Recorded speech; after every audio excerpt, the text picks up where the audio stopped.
नमस्कार मित्रों, स्वागत है मेरे YouTube चैनल ग्रीस त्रिपाठी ओम 3015 में।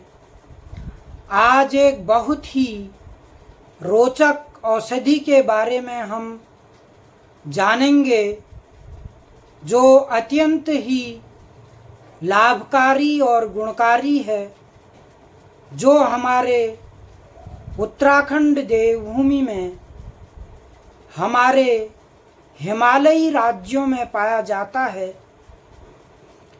जिसको हम छोटा सेव के नाम से भी जानते हैं। शायद कई लोग समझ गए होंगे कि छोटा सेव फल या वनस्पति या महत्वपूर्ण औषधि क्या है। आइए जानते हैं बहुत ही रोचक जानकारी इस औषधि के बारे में हम जानेंगे। इस औषधि का नाम हम हिंदी में घिंगारू कहते हैं और अपनी पहाड़ी भाषा में भी घिंगारू कहते हैं, जिसका वानस्पतिक नाम पायराकैंथा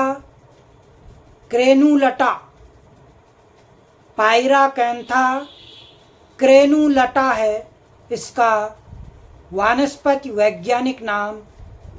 और यह जो औषधि है, यह जो फल है, यह जो वनस्पति है, यह रोजेसी कुल का पौधा है। विज्ञान में कुल वंश होते हैं, तो इसे रोजेसी कुल में रखा गया है। यह अंग्रेजी नाम हिमालयन रेड बेरी के नाम से जाना जाता है। हिमालयन रेड बेरी इसे कहते हैं। बहुत ही लाभकारी यह वनस्पति, यह पौधा है। स्थानीय नाम से घिंगारू।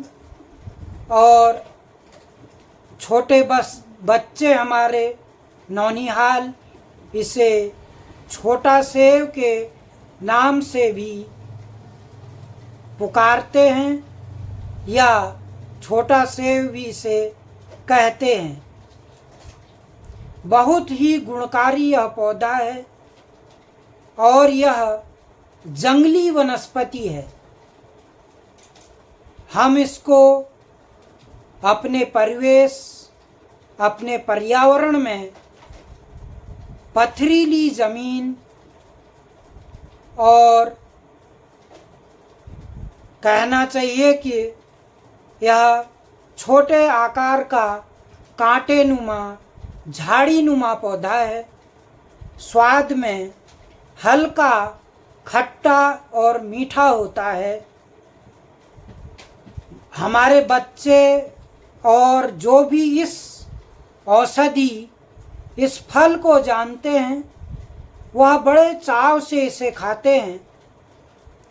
और हमारे ग्रामीण परिवेश में यह बहुतायत रूप से पाया जाता है।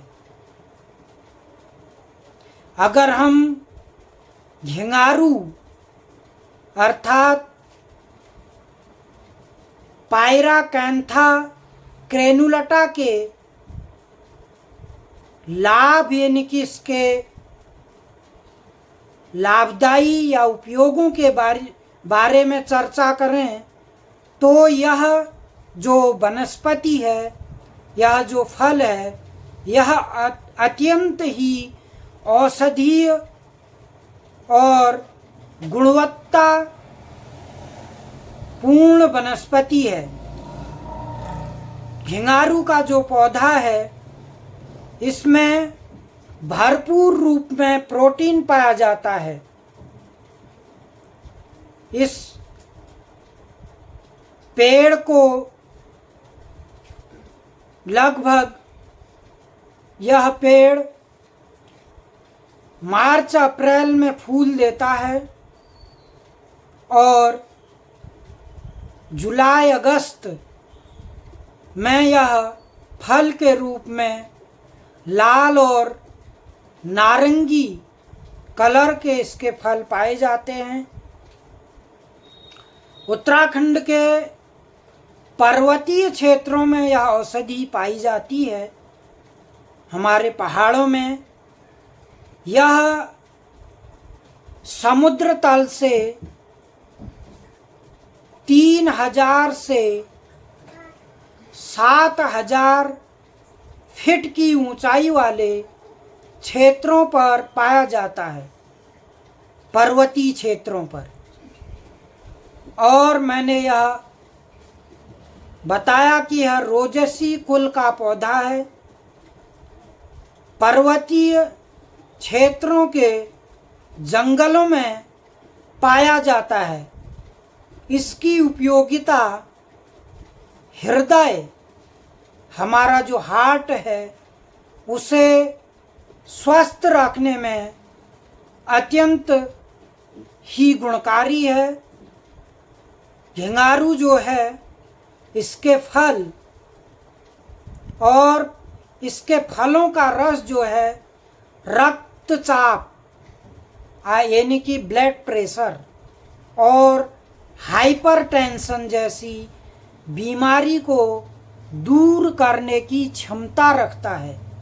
यह एक ऐसा गुणकारी पौधा है। और इसके जो घिंगारू की काली नुमा पत्तियां होती हैं, इसकी पत्तियों को हर्बल चाय के रूप में भी प्रयोग किया जाता है। यानी कि इसके पत्तियों से हम चाय भी बनाते हैं।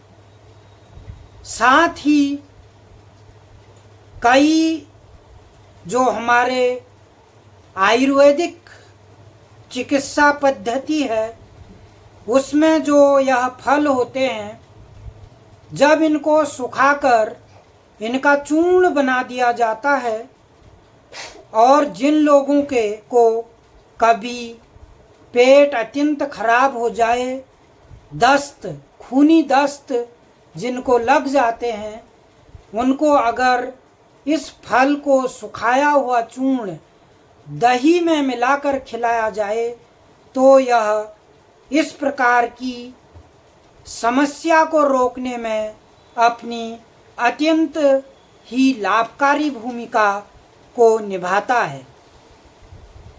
यह एक ऐसी वनस्पति है जिससे हमारे ग्रामीण क्षेत्रों में लाठी, जैंठ जैद कोनी, तो लाठियाँ भी इसकी बहुत ही मजबूत होती हैं।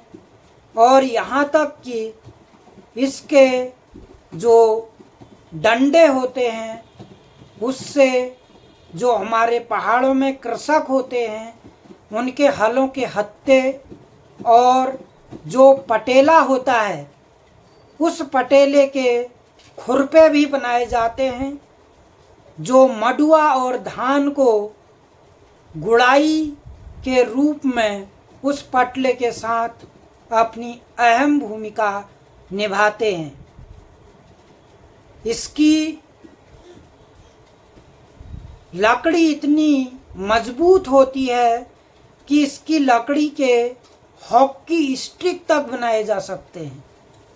इसको बहुत ही बेहतरीन तरीके से लकड़ी को आग में पकाया जाता है, कच्ची लकड़ी को, और वह जिस आकार, जिस सांचे में हमें ढालनी हो, उस सांचे में वह ढल जाती है। यह एक झाड़ीनुमा वनस्पति है और बहुत ही औषधीय गुणों से भरपूर है। हमने इसके बारे में पढ़ा है कि यह 0 डिग्री सेंटीग्रेड से 35 डिग्री सेंटीग्रेड तक यह वनस्पति प्रमुखतया जो है इस तापमान में पाई जाती है। इस वनस्पति को मैंने बताया कि हाइपरटेंशन कहना चाहिए कि इसकी पत्तियों में उच्च मात्रा में एंटीऑक्सीडेंट और एंटी इन्फ्लामेटरी गुण होने के कारण हृदय रोग, उच्च रक्तचाप, मधुमेह अर्थात डायबिटीज जैसी बीमारियों को ठीक करने में सहायता प्रदान करती है, यानी कि सहायक होती है। यह जो हमारा बैड फैट है, हानिकारक कोलेस्ट्रॉल है, उसको भी कम करने में बहुत अधिक भूमिका निभाती है। साथ ही यह घिंगारू का जो फल है हमारे मस्तिष्क के रक्त प्रवाह को सुचारू रूप से संचालित करने में अपनी अहम भूमिका निभाता है। हमारी स्मरण शक्ति, याददाश्त को बढ़ाने में भी घिंगारू औषधि, घिंगारू फल, घिंगारू वनस्पति अपना बहुपयोगी भूमिका निभाती है। इसकी पत्तियां बहुत गहरे हरे और हल्की काली नुमा होती हैं।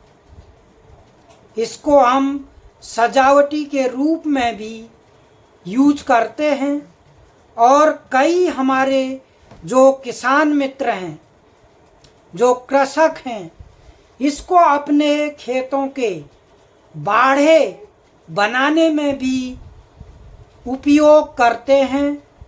जैसे हम बाउंड्री के चारों तरफ अगर इसे लगा दें तो यह झाड़ी नुमा अत्यंत ही घनी यह झाड़ी बन जाती है, जिसके अंदर किसी भी जानवर को आने जाने में अत्यधिक कठिनाई का सामना करना पड़ता है।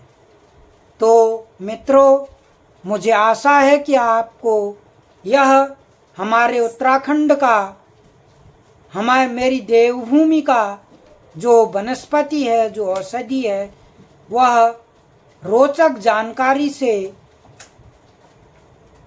आप ज़रूर इसके बारे में जानेंगे और अपने जानने वाले मित्र भाई बंधुओं को भी ज़रूर शेयर लाइक करेंगे।